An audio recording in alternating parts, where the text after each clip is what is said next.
So we saw the movie last night. Yeah, it was a premiere. It was okay, only that I Was it slept nice? halfway through. I slept halfway through!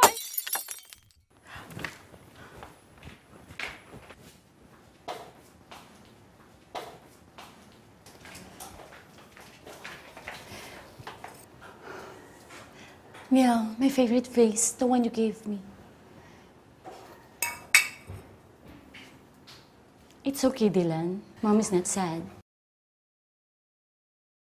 Your mommy is sad and disappointed and feeling heartbroken.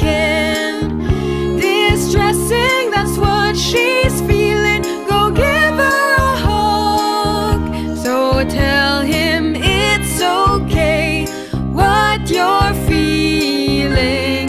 All you've got to do is tell him, show him, revealing. Show it's okay.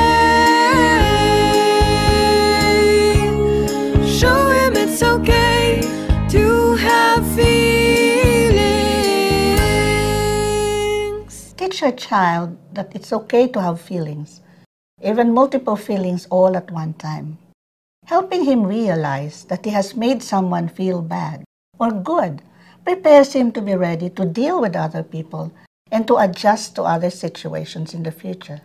So go ahead, show him how you feel, and help him express his feelings at the same time. Start now, because excellence is a work in progress.